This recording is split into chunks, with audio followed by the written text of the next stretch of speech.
আল্লাহর নবী বলেন, আয়েশা আমাকে তালাশ করতে করতে গিয়া দেখবে আমি মাওলার সামনে মাকামে মাহমুদে সিজদায় পড়ে কান্নায় অবস্থায় বেহুশ, আমি কান্না করতে থাকবো সিজদায় পড়িয়া। আর আল্লাহকে বলবো, ঈসা নবী বলছে আল্লাহ আমার উপায় কি হবে, উম্মতের কথা ভুলিয়ে গেছে।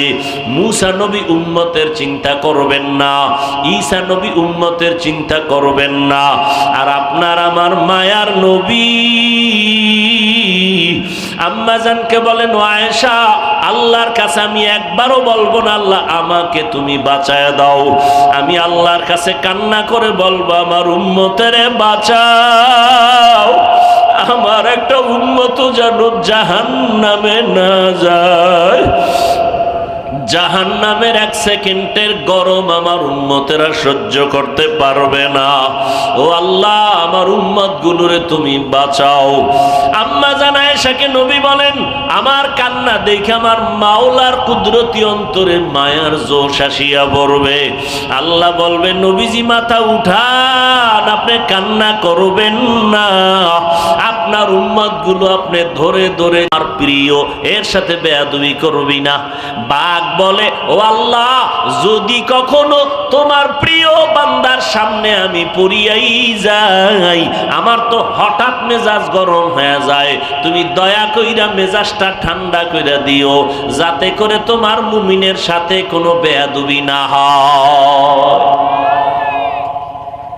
বাঘ দামি না মানুষ দামি? হ্যাঁ মানুষ। অতএব মানুষ বাঘের গোলাম হবে না, বাঘ মানুষের গোলাম হবে। এই নজির জমিনে আছে না নাই? আছে। খাকো বাদ আবু আতিশ বান্দাম বামানো তু মুর্দাবা হক জিন্দা। সাহায্য কেন চাইব তার জবাব দিলাম, আমরা দুর্বল, দুর্বল, আমরা চূড়ান্তভাবে দুর্বল, এই কারণে সাহায্য চাইতেই হবে। এখন কথা হলো সাহায্যটা আমরা কার থেকে নিব? 3 নাম্বার প্রশ্ন, সাহায্য কেমনে চাইব? আপনাদের কষ্ট হয় না তো? উঠা বসা করলেই মোনাজাত, হাত দুইটা উঠাবো শেষ, আর জীবনে এখানে আসবো কিনা আর হাত নিচে নামবে কিনা আল্লাহ ভালো জানে।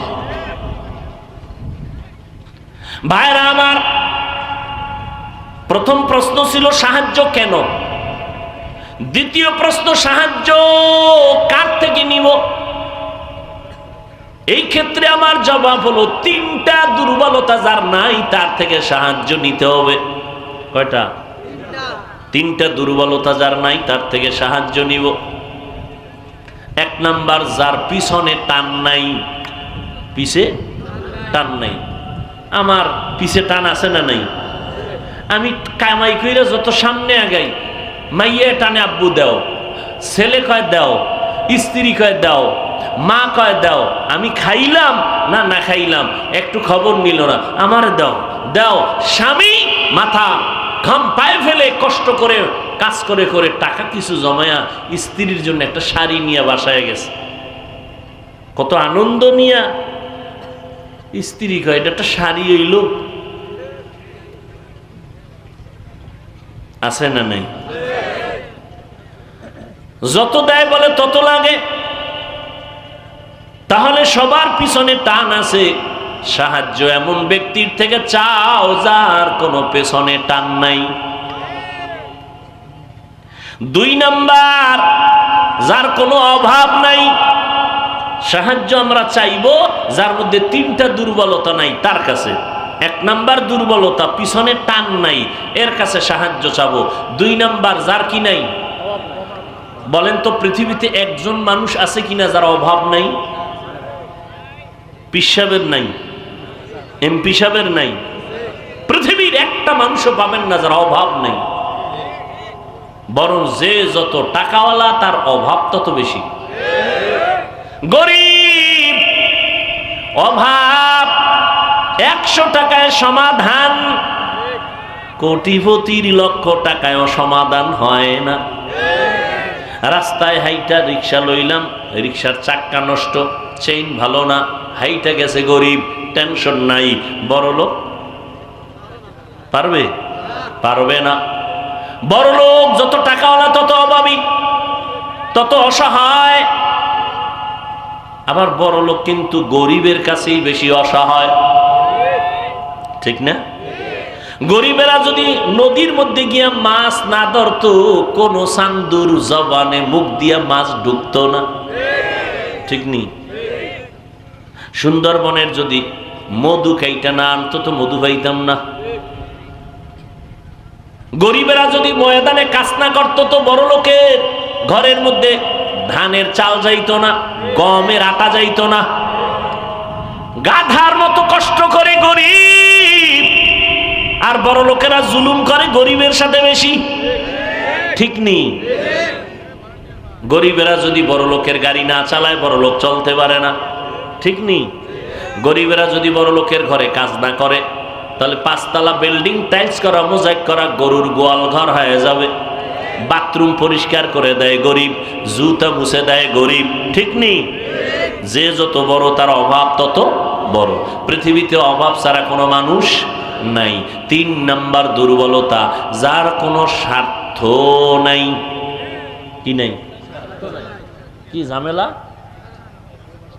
কোনো ঝামেলা? ডিস্টার্ব করেন কেন ভাইরা আমার? আর একটু সামনে যাব না শেষ করে দিব? 3টা দুর্বলতা নাই। 1 বললাম যার পিছুটান নাই। 2 নাম্বার যার কোনো অভাব নাই। 3 নাম্বার দুর্বলতা যার কোনো স্বার্থ নাই। কি নাই?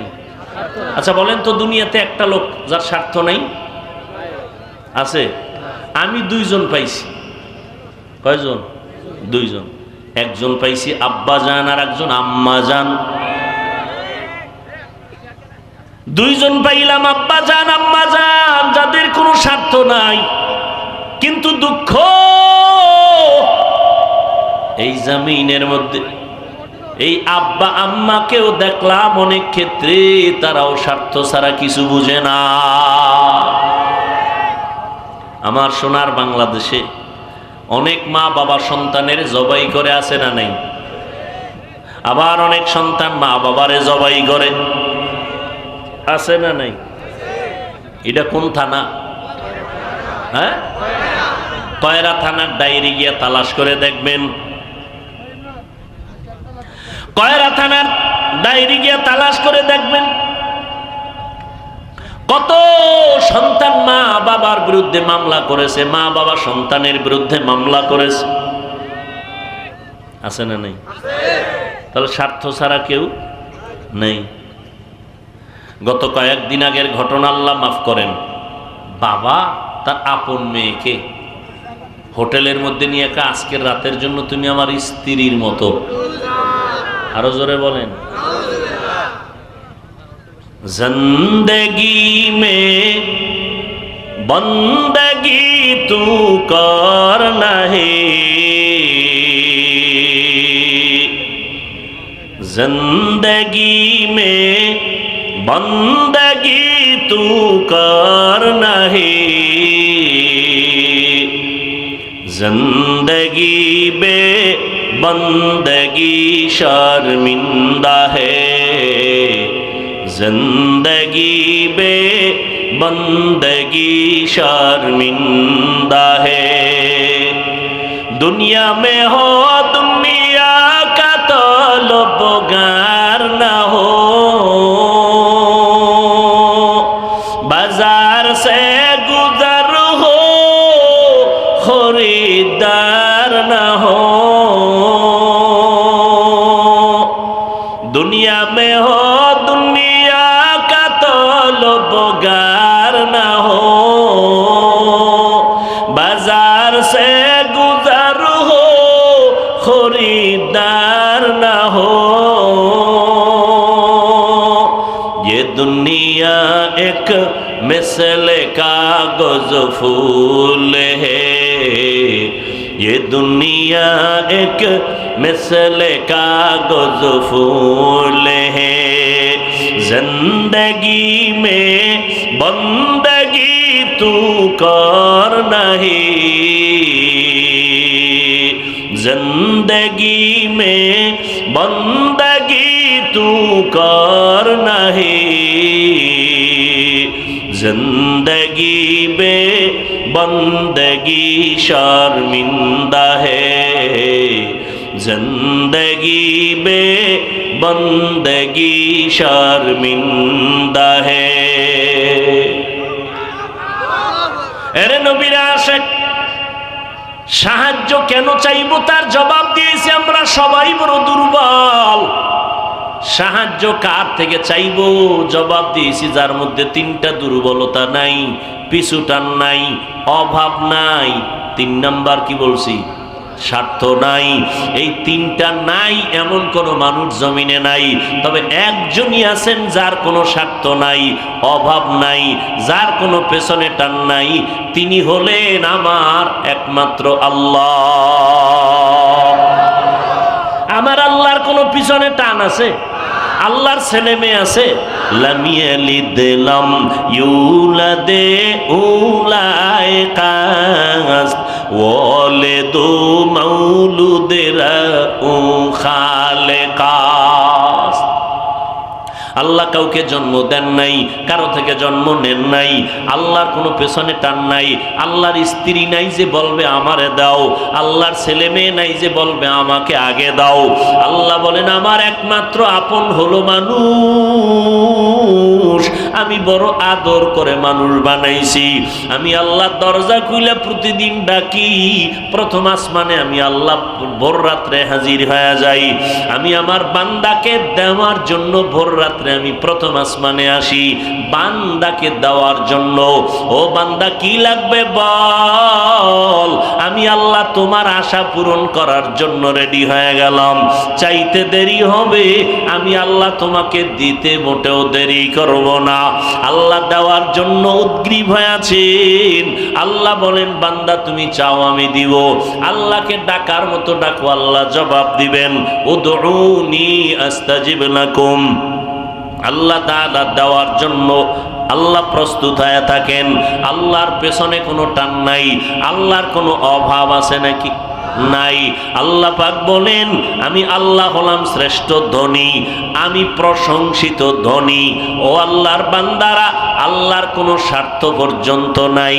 আল্লাহ পাক বলেন আমার স্বার্থ আমার গোলাম, আমার বান্দা যা চাইবে আমি দেওয়ার জন্য রেডি হয়ে গেলাম। অতএব এতক্ষণ আলোচনার দ্বারা কি বুঝলাম?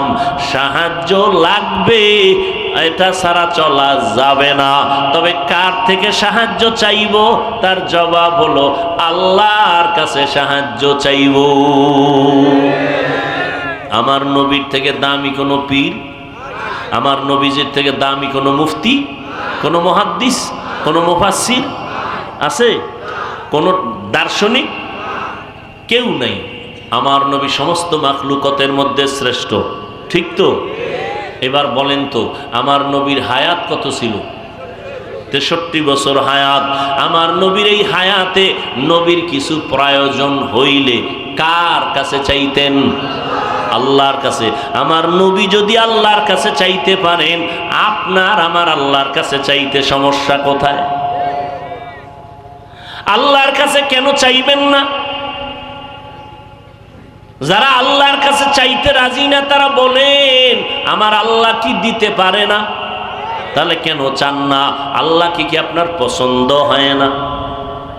যদি তাই হয় তো আল্লাহর কাছে কেন চাইবেন না? মাখলুকতের কাছে কেন চাইবেন? ওরে বান্দা, নদীর মাছ না খাইয়া মরে নাই, জঙ্গলের হাজারো প্রাণী না খাইয়া মরে না, উড়ন্ত পাখিরাও না খাইয়া মরে না। আমরা মানুষ বড় দামি, আমরা কেন না খাইয়া কষ্ট পাবো? বরং আমরা তো সবার থেকে রিজিক আগে পাবো। বনি ইসরাইল মুসা নবীর উম্মত, ঈসা নবীর উম্মত, আসমান থেকে ডাইরেক্ট খানা আল্লাহ পাঠাইতেন। সন্ধ্যাবেলা দেখতো জমিনের মধ্যে বৃষ্টির মতো হালুয়া পড়ে আছে আর পাখির বুনা গোশত জমিনে পড়ছে। আল্লাহ কয় মুসা, আপনার উম্মত কিন্তু চালাক বেশি, আমি ডেলি যেই খানা দেই যেন ডেলি খেয়ে ফেলে, কালকের জন্য যেন রেখে না দেয়। চালাকি করলে খানা বন্ধ হয়ে যাবে। উম্মতেরা খানা পাইয়া মজা লাগছে, চিন্তা করছে পরে পাই আর না পাই, কিছু খাইয়া আগামীকালকের জন্য রাইখা দিছে। আসমান থেকে আসা বন্ধ হয়ে গেছে। রহমতের নবী বলেন, মুসা নবীর উম্মত বনি ইসরায়েল যদি চালাকি না করত, আমার উম্মতেরা কিয়ামত পর্যন্ত ডাইরেক্ট আসমানের খানা পাইতো। আল্লাহ আসমান থেকে খানা দিতেন। আল্লাহর কাছে সাহায্য চাইও। এখন অনেকে বলে অনেক চাইছি আল্লাহ দেয় না, এই জন্য চাওয়া বন্ধ করে দিছি। আল্লাহর কাছে অনেক চাইছি, দেয় না। ও আল্লাহর বান্দারা কেমনে চাইবেন? আমি শুরুতেই বলেছিলাম, চেয়ারম্যান সাহেবের কাছে যদি কোনো বরাদ্দ চান, নিয়ম আছে না? আল্লাহর কাছে কেমনে চাইবেন? আল্লাহ কয় দুই জিনিসের মাধ্যমে চাইতে হবে। কয় জিনিস? এক নাম্বার জিনিসের নাম ধৈর্য, দুই নাম্বার হলো নামাজ। আমগোর মধ্যে দোনোটা ফুল আছে, ধৈর্যও নেই, নামাজও নেই। নামাজের মধ্যে নামাজ পড়ে মুসল্লি, 5 ওয়াক্ত নামাজ পড়ে না, পড়ে। এই যে রোজার মাস গেল, কত বরকতের মাস। এখানে এমন আশেকে রসুল আছে রোজার মাস পাইয়াও রোজা রাখে নাই। কিছু কিছু কুলাঙ্গারেরা বলছে ঘরের মধ্যে কি ভাতের টান আছে, রোজা রাখবো কেন? আমরা কি ভাতের টানে রোজা রাখছি? আমরা তো আল্লাহর মহব্বতে রোজা রাখছি, ঠিক নেই? আবার একদল আশেকে রসুল এই মাঠে আছে, রোজার মাস রোজা রাখছে, তারাবির নামাজ পড়ে নাই। এরকম ভিআইপি মুসলমান নাই? আবার একদল তারাবি পড়ছে ঠিক, পুরা 20 রাকাত পড়ে নাই। আছে না নাই? কেউ আপনি পুরাটা পড়েন না কেন? কয় ওমরে ফারুক রসুলের সাহাবীর সাথে ঘুমের ভিতরে আমার একটু ঝগড়া লাগছিল। কারণ 20 রাকাত তারাবি হযরত ওমর রাদিয়াল্লাহু তাআলা আনহু সাহাবায়ে কেরামদের মিটিং করিয়া এরপরে সিদ্ধান্ত নিয়ে চালু করেছিলেন মসজিদে নববীতে জামাতের সাথে। ভাইরা আমার, এখানে যে এত মানুষ, খেয়াল করবেন, এত মানুষ, এমন আশেকে রসুল এখানে আছেন আজকের ফজর ভরে নাই, জহুর ভরে নাই, আসর ভরে নাই, মাগরিব পরে নাই, এশাও ভরে নাই। এরা চিল্লাইতেছে হুজুর বয়ান বাড়ায় কইরেন, দরকারে ফজরও ভরুন না। কেন? কয় নামাজ না পড়লেও আমাকে দিল পরিষ্কার।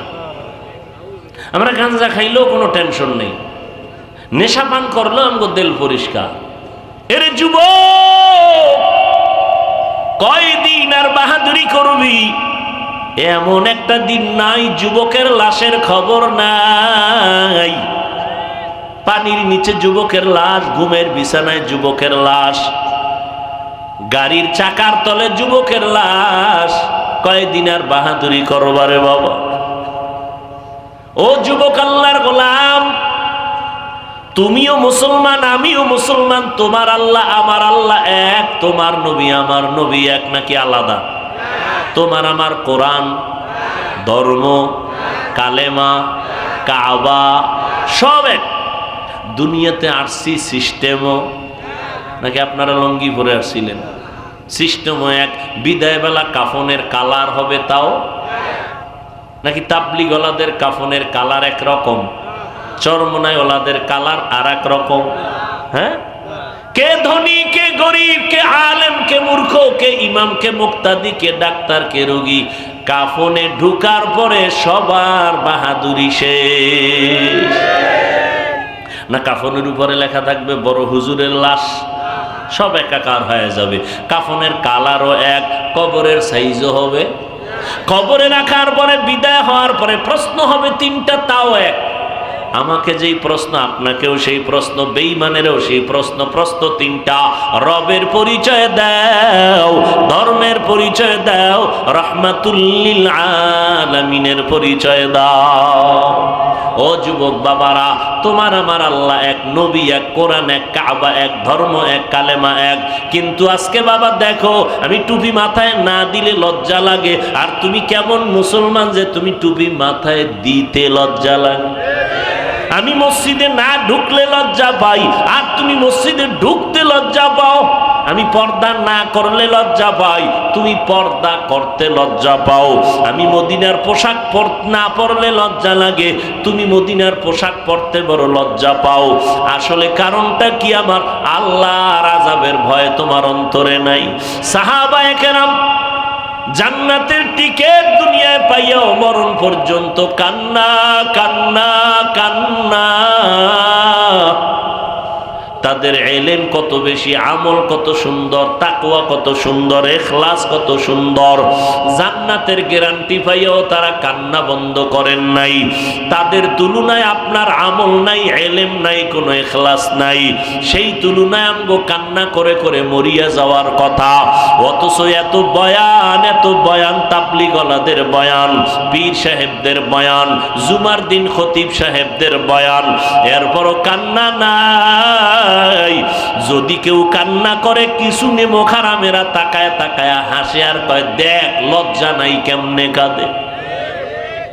অথচ আল্লাহ কোরআনে বলেন, ফালিয়াজহাকু কালিলান ওয়ালিয়াবকু কাসীরা, কম হাসো, বেশি বেশি কান্না করো।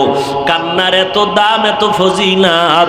মদিনার নবী বলেন, গাভীর ওলান থেকে দুধ বের করিয়া ভেতরে যেমন ঢুকানো সম্ভব না, যারা আল্লাহর আযাবের ভয়ে গুনার কথা স্মরণ করিয়া এক ফোঁটা চোখের পানি ছেড়ে কান্না করবে, আল্লাহর নবী বলেন ওই কান্নাওয়ালা বান্দা বান্দিকে জাহান্নামে ঢুকানো সম্ভব না। এ যুবকেরা, আমিও তোমার মতো প্যান্ট শার্ট টাই লাগাইয়া দাড়ি কাইটা যদি রাস্তায় মাস্তানি করতাম, কেউ আমারে বাধা দিত না। টুপিটার কারণে মাথায় গরম লাগে, তোমার থেকে কম বুঝি না। দাড়ির কারণে যৌবনের ভাব চলে যায়, তোমার থেকে কম বুঝি না। লম্বা জামাটা পরার কারণে শরীর গরম লাগে, তোমার থেকে কম বুঝি না। এরপরও কেন নামাজ সারি না, বেপরদায় চলি না। আবার পাও ধইরা ধইরা কত বিনয়ের সাথে তোমাকে বুঝাইতেছি রে বাবা। এ আল্লাহর বান্দারা, কারণটা কি? একমাত্র কারণ আমার আল্লাহর কোরআন সত্য, নবীর কথা সত্য রে বাবা।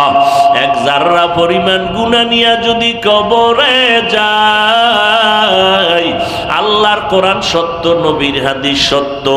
আল্লাহ বলেন, ইন্নাল আবরারা লাফি নাঈম ওয়া ইন্নাল ফুজ্জারা লাফি জাহিম। নেক আমলওয়ালারা জান্নাতি, গুনাহ যারা করবে তারা জাহান্নামের যাত্রী। আমার মায়ার নবী আম্মা জান আয়েশা রাদিয়াল্লাহু তাআলা আনহার ঘরে বসে বসে কান্না করেন। আম্মা জান বলেন, ইয়া রাসূলুল্লাহ, আপনি কাঁদেন কেন? মায়ার নবী, যার কোনো গুনাহ নাই, সেই নবী বলেন, আয়েশা, হাসরের ময়দানে ভয়ঙ্কর অবস্থার কথা মনে পড়ে আমার কান্না শুরু হয়ে গেল। আম্মা জান আয়েশা বলেন, নবী, কেমন ভয়ঙ্কর হবে হাসরের মাঠটা? আমার মায়ার নবী বলেন, এই জমিনটা হবে কিয়ামতের মাঠ, আর আল্লাহ পাক রব্বুল আলামিন সমস্ত মানুষগুলো হাজির করবে, সব উলঙ্গ নারী পুরুষ উলঙ্গ দাঁড়াবে। জমিনটা সমান, একদিকে সূর্যের গরম, বৈজ্ঞানিকরা বলে 9,30,00,000 মাইল উপরে সূর্য, সেই সূর্যটা দিনে ছিল, রাতে নাই। এরপরও কিন্তু গরম সহ্য করা যায় না। আর হাসরের ময়দানে সূর্য যখন নিচে নেমে আসবে, আল্লাহ বলবে, সূর্য তোর যত তাপ আছে জমিনের মধ্যে সারিয়া দে।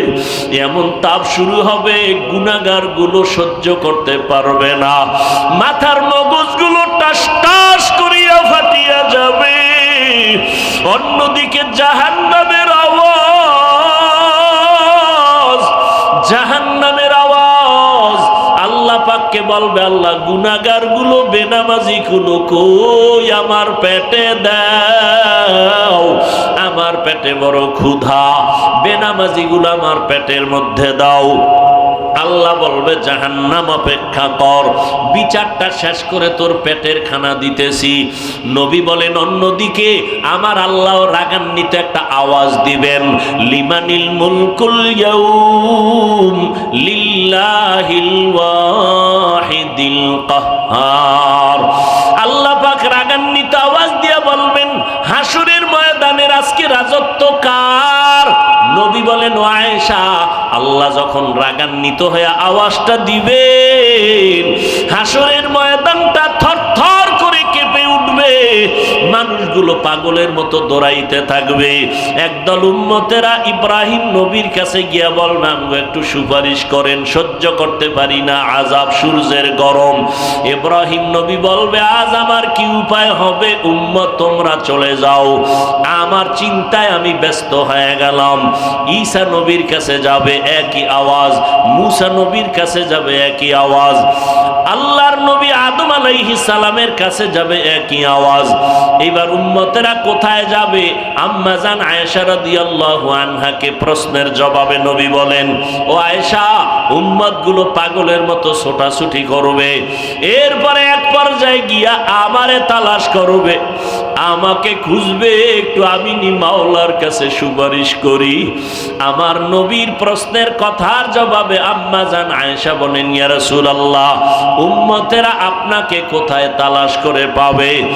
আল্লাহর নবী বলেন, আয়েশা, আমাকে তালাশ করতে করতে গিয়া দেখবে আমি মাওলার সামনে মাকামে মাহমুদে সিজদায় পড়ে কান্নায় অবস্থায় বেহুশ, আমি কান্না করতে থাকবো সিজদায় পড়িয়া।